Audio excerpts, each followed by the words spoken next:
কখনো কি এমন হয়েছে মানুষের ভিড়ে থেকেও আপনার মনে হয়েছে আপনি একা? ফোন বাজতেছে কিন্তু ধরতে ইচ্ছে করছে না, মেসেজ আসতেছে কিন্তু রিপ্লাই দিতে মন চাচ্ছে না, পরিবারের লোকজন কথা বলতে চাইছে আপনার সাথে কিন্তু আপনি নীরব, নিস্তব্ধ হয়ে আছেন। বন্ধুরা ডাকছে কিন্তু কোথাও যেতে ইচ্ছে করছে না। আপনি কাউকে ঘৃণা করছেন না, কারো উপর কোনো রাগ নেই, তবুও মনে হচ্ছে আমাকে একটু একা থাকতে দাও। আজ পৃথিবীতে লক্ষ লক্ষ মানুষ এই অনুভূতির মধ্যে দিয়ে যাচ্ছে, কিন্তু প্রশ্ন হলো, সব সময় মানুষের সাথে কথা বলতে ইচ্ছে না করার কারণটা কি? সব সময় মানুষের সাথে কথা বলতে ইচ্ছে না করা, এটা কি খারাপ কোনো কিছু? এটা কি ঈমানের দুর্বলতা, নাকি এটা অন্তরের এমন একটি সংকেত যেটা বুঝতে না পারলে মানুষ ধীরে ধীরে অন্ধকারের দিকে চলে যায়? আজ আমরা কোরআন, সুন্নাহ এবং সালফে সালিহিন এবং আল্লাহওয়ালাদের জীবনের আলোকে এই বিষয়টি নিয়ে আলোচনা করব। মানুষের সাথে কথা বলতে ইচ্ছে না করার পেছনে কি আছে? অনেক সময় মানুষ ভাবে, আমি খুব খারাপ হয়ে গিয়েছি, আমার হৃদয় পাথর হয়ে গেছে, আমি কাউকে ভালোবাসি না। আসলে সব সময় বিষয়টি এমন নয়। কখনো কখনো এটি ক্লান্ত আত্মার একটা ভাষা হতে পারে। বাইরে মানুষ হাসছে কিন্তু ভেতর আমার ভেঙে পড়তেছে। বাহিরে মানুষ স্বাভাবিক কিন্তু অন্তরে ঝড় তুফান বইছে। এই কারণেই রব্বুল আলামিন বলেন, আলা বিযিকরিল্লাহি তাতমাইন্নুল কুলুব, জেনে রেখো আল্লাহর স্মরণেই হৃদয়গুলো প্রশান্তি লাভ করে। এই আয়াতটা আমাদেরকে কি শেখায়? হৃদয়ের ক্লান্তি সব সময় শরীরের ক্লান্তি নয়। অনেক সময় আত্মা ক্ষুধার্ত হয়ে যায়, আর আত্মার খাদ্য হলো আল্লাহর স্মরণ। রাসূল করিম সাল্লাল্লাহু আলাইহি ওয়াসাল্লাম কখনো নির্জনতাকে পছন্দ করতেন। মানুষের সাথে কথা বলতে ইচ্ছে না করলেই যে আপনি অসুস্থ, বিষয়টা কিন্তু এমন নয়। নবীজি নবুয়তের পূর্বে প্রায় সময় হেরা গুহায় নির্জনে চলে যেতেন। হাদিসে মুবারকা এসেছে, হুব্বিবা ইলাইহিল খালা, নবীজির কাছে নির্জনতাকে প্রিয় করে দেওয়া হয়েছিল। আপনি একটু লক্ষ্য করুন, তিনি মানুষের কাছ থেকে কিন্তু পালিয়ে যাননি। নবীজি নির্জনতায় ছিল, নবীজি একাকী ছিলেন, কিন্তু নবীজি মানুষের কাছ থেকে পালায় নাই, তিনি আল্লাহর দিকে এগিয়ে গিয়েছিলেন। এটাই হচ্ছে মূল পার্থক্য। আজকে অনেক মানুষ মানুষের কাছ থেকে দূরে সরে যায় কিন্তু মোবাইলের কাছে যায়, মানুষের কাছ থেকে দূরে যায় কিন্তু হতাশার কাছে চলে যায়, মানুষের কাছ থেকে দূরে যায় কিন্তু গুনাহের দিকে চলে যায়। এটা নির্জনতা নয়, এটা হচ্ছে আত্মার বন্দিত্ব। ইমাম গাজালি রহমতুল্লাহ আলাইহির জীবনের এক বিস্ময়কর ঘটনা। তিনি ছিলেন তার যুগের সবচেয়ে বিখ্যাত আলেমদের একজন। হাজার হাজার ছাত্র তার সামনে বসত, তার বক্তৃতায় মানুষ মুগ্ধ হয়ে যেত। কিন্তু হঠাৎ একদিন তিনি অনুভব করলেন তার হৃদয়ের ভেতরে কোনো প্রশান্তি নেই। তিনি ক্লান্ত হয়ে গিয়েছেন, পরিশ্রান্ত হয়ে গিয়েছেন। তিনি লিখছেন, আমার জিহ্বা কথা বলছিল কিন্তু হৃদয় শুকিয়ে যাচ্ছিল। এরপর তিনি সব কিছু ছেড়ে নির্জনে চলে যান। বছরের পর বছর আত্মশুদ্ধিতে সময় কাটায়। পরে তিনি বলেন, আমি বুঝলাম মানুষের প্রশংসা নয়, আল্লাহর সন্তুষ্টি হৃদয়ের সবচাইতে বড় ঔষধ। এজন্য অনেক সময় মানুষের সাথে কথা বলতে ইচ্ছে না করার কারণ হলো, আমরা অনেক মানুষকে খুশি করতে গিয়ে নিজের আত্মাকে ক্লান্ত করে ফেলছি। দেখুন, এত মানুষকে খুশি করার প্রয়োজন নাই, এত মানুষের সামনে নিজেকে উপস্থাপন করার কোনো প্রয়োজন নাই।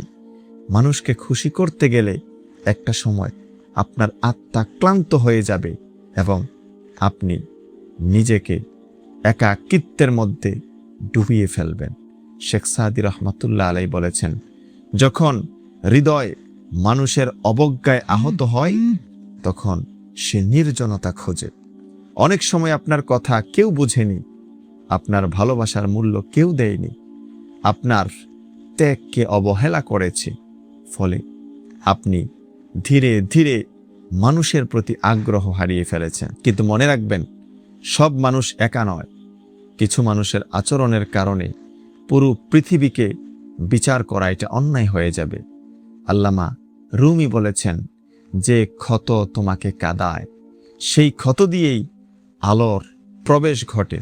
আপনি আজ যে নীরবতার মধ্যে আছেন, সম্ভবত আল্লাহ পাক রব্বুল আলামিন আপনাকে নতুনভাবে গড়ে তুলছেন। কখনো কখনো ভাঙা হৃদয় আল্লাহর কাছে সবচেয়ে প্রিয় দরজায় পরিণত হয়। যখন কেউ বুঝতে পারে না জীবনের সবচেয়ে কষ্টের মুহূর্ত কোনটি জানেন? যখন মানুষ আপনার কষ্টকে দেখে না। আপনি হাসছেন, কিন্তু ভেতরে ভেতরে আপনি কান্না করছেন। আপনি স্বাভাবিক, কিন্তু ভেতরে যুদ্ধ করছেন। এই অবস্থায় একজন মুমিন কি করবে? ফাইন্না মাআল উসরি ইউসরা, ইন্না মাআল উসরি ইউসরা। নিশ্চয়ই কষ্টের সাথেই রয়েছে স্বস্তি, নিশ্চয়ই কষ্টের সাথেই রয়েছে স্বস্তি। আল্লাহ পাক রব্বুল আলামিন কষ্টের পর স্বস্তির কথা বলতে পারতেন, কিন্তু তিনি কি বলেছেন? তিনি বলেছেন কষ্টের সাথেই স্বস্তি। অর্থাৎ আপনি হয়তো এখনো তা দেখতে পাচ্ছেন না, কিন্তু আল্লাহ আপনার জন্য স্বস্তির দরজা তৈরি করেছেন। যদি কারো সাথে কথা বলতে ইচ্ছে না করে, তাহলে কি করবেন? আমি আপনাকে এখন কিছু বাস্তবমুখী সমাধান দেব। আপনার কারো সাথে কথা বলতে মন চাচ্ছে না, পরিবার পরিজন আত্মীয় স্বজন কাউকে আপনার পছন্দ হচ্ছে না, এমত অবস্থায় আপনি কি করবেন? 1 নম্বরে আল্লাহর সাথে কথা বলা শুরু করুন। মানুষের সাথে কথা বলতে ইচ্ছে করছে না, মানুষের সাথে কথা বলতে ইচ্ছে না করলেও কোনো সমস্যা নেই, ডাজেন্ট ম্যাটার। মানুষের সাথে কথা বলার আপনার প্রয়োজন নাই, কিন্তু আল্লাহর সাথে কথা বলা বন্ধ করবেন না। রাতে 2 রাকাত নামাজ পড়ুন, সিজদায় গিয়ে বলুন, হে আল্লাহ, আমি ক্লান্ত, আপনি আমাকে শক্তি দিন। রাসূল আরবি সাল্লাল্লাহু আলাইহি ওয়াসাল্লাম বলেন, আকরাবু মা ইয়াকুনুল আবদু মির রাব্বিহি ওয়া হুয়া সাজিদুন। রাসূল বলেন, বান্দা তার রবের সবচেয়ে নিকটবর্তী হয় সিজদারত অবস্থায়। আপনি যখন সিজদায় যাবেন, আপনি আল্লাহকে স্মরণ করুন, আপনি ফিল করুন, আপনি অনুভব করুন আপনি আল্লাহকে দেখছেন। ফাইল্লাম তাকুন তারা ফাইন্নাহু ইয়ারা। আপনি যদি আল্লাহকে দেখতে না পান, তাহলে আপনি এটা কল্পনা করুন, আমার আল্লাহ আমাকে দেখছে। 2 নম্বরে কোরআনের সাথে সম্পর্ক গড়ে তুলুন। প্রতিদিন অন্তত 10 মিনিট শুধু কোরআন তেলাওয়াত করুন। আপনি শুধু কোরআন তেলাওয়াতেই সীমাবদ্ধ থাকবেন না, অর্থসহ পড়ুন। ভাবুন, আল্লাহ আজকে আমাকে কি বলতে চাইছেন।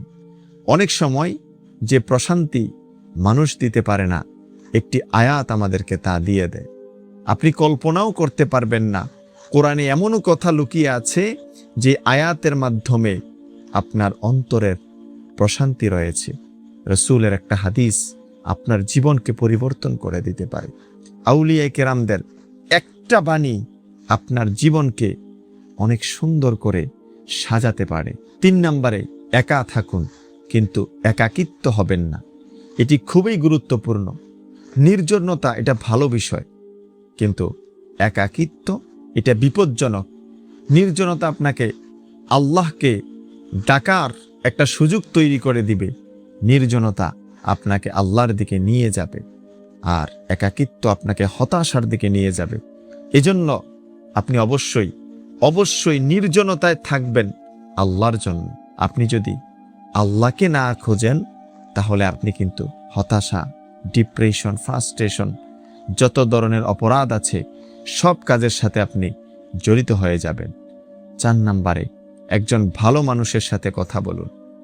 সবাইকে আপনার কষ্ট বলতে হবে না, আপনার কষ্টের কথা এত মানুষের কাছে বলার কোনো প্রয়োজন নাই, কিন্তু একজন নেককার মানুষ, বিশ্বস্ত বন্ধু অথবা জ্ঞানী আলেমের সাথে কথা বলুন, যাকে দেখলে আপনার অন্তরে প্রশান্তি আসে, যাকে আপনার বিশ্বস্ত মনে হয়, তার সাথে আপনি কথা বলুন। তাকে আপনার কষ্টের কথাটা বলুন, তার সাথে আপনি কন্টিনিউ যোগাযোগ রক্ষা করুন।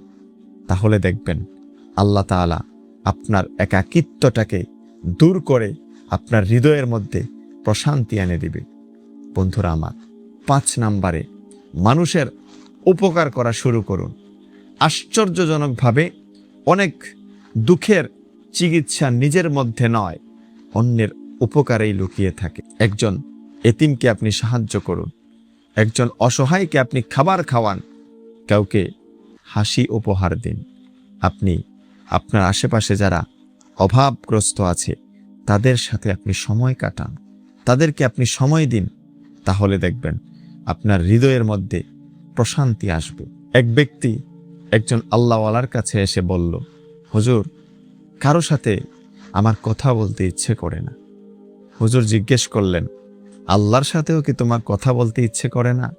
লোকটি কাঁদতে শুরু করলো।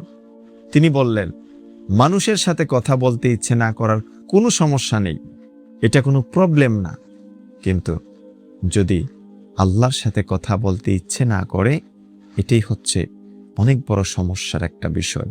এই একটা বাক্য ওই ব্যক্তির পুরো জীবনটাকে বদলে দিয়েছে। এজন্য মানুষের সাথে কথা না বলতে পারলে এটা কোনো সমস্যা নেই, কিন্তু আল্লাহর সাথে কথা বন্ধ করা যাবে না। প্রিয় ভাই বোনেরা, আজ যদি আপনার কারো সাথে কথা বলতে ইচ্ছে না করে, তাহলে নিজেকে ঘৃণা করবেন না, নিজেকে দোষী ভাববেন না। প্রথমে দেখুন আপনার হৃদয় কি ক্লান্ত, আপনার আত্মা কি ক্ষুধার্ত, আপনি কি মানুষের কাছে বেশি কিছু প্রত্যাশা করেছিলেন? আর মনে রাখুন, মানুষ আপনাকে না বুঝলেও আল্লাহ তাআলা আপনাকে বোঝেন। মানুষ আপনার কান্না না দেখলেও রব্বুল আলামিন আপনার কান্না দেখেন। মানুষ আপনার কথা না শুনলেও আল্লাহ আপনার কথা শোনেন। তাই আজ রাতে আল্লাহর সামনে দাঁড়িয়ে বলুন, হে আল্লাহ, আমি আমার দুর্বলতা এবং অসহায়ত্বের অভিযোগ শুধু আপনার কাছেই করছি। হয়তো মানুষের সাথে কথা বলার আগ্রহ ফিরে আসতে সময় লাগবে, কিন্তু আল্লাহর সাথে সম্পর্ক ফিরে এলে জীবন আবার আলোয় ভরে উঠবে ইনশাআল্লাহ।